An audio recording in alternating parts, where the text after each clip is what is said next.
Many philosophers and mystics have pondered the origin and power of that which obstructs the light and the divine. Why do we suffer? And why do we cause suffering to one another?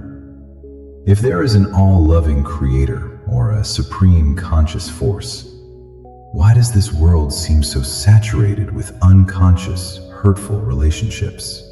The answer is beautiful in its simplicity. At first it might sound abstract, but I invite you to pause and look closely, because it is not difficult to see how natural and clear it truly is. The root of all the darkness in this world comes solely and entirely from the consciousness of separation, from separateness itself, from being just a fragment. And this fragmentation is the exact opposite of wholeness, of the all. We live in a world of vast multiplicity.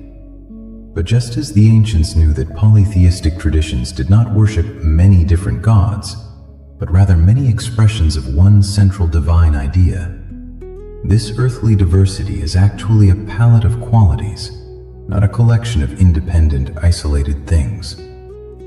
The outer world is merely a reflection of our inner consciousness. Yet the personality, the ego, is a form of chosen isolation.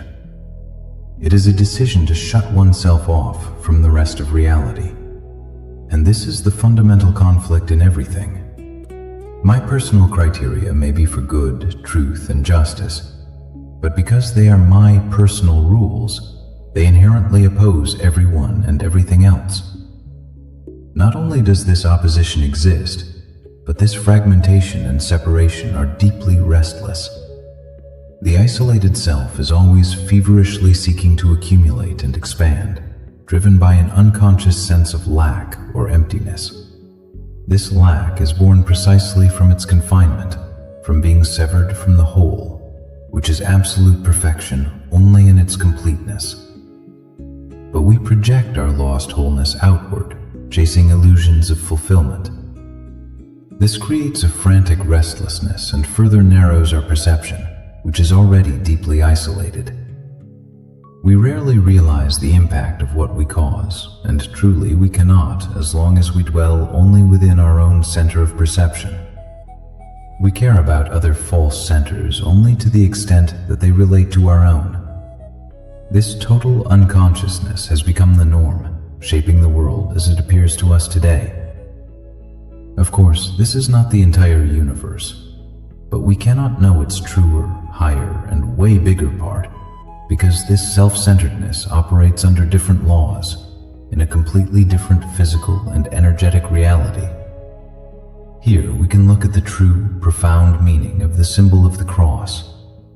The separated self is feverishly searching for completion on the horizontal plane, the only dimension it knows, because it has lost its connection to the wholeness of the vertical plane.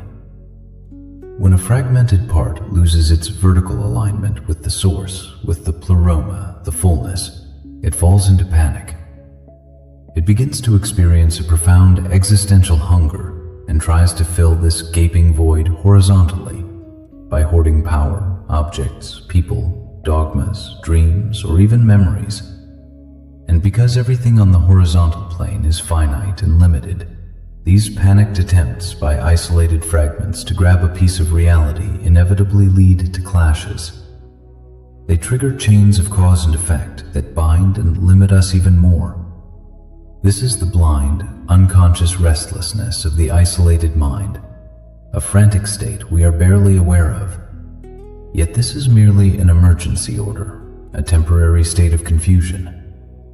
The moment we awaken to the fruitlessness of wandering within it, we only need to let go of this hardening, crystallizing separation. By softening and stepping away from the ego's defense, we become light enough to allow the natural pull of the vertical plane to lift us. It raises us back into the clarity where everything recognizes its interconnectedness and its shared foundation. So it returns us beautifully into the light of love.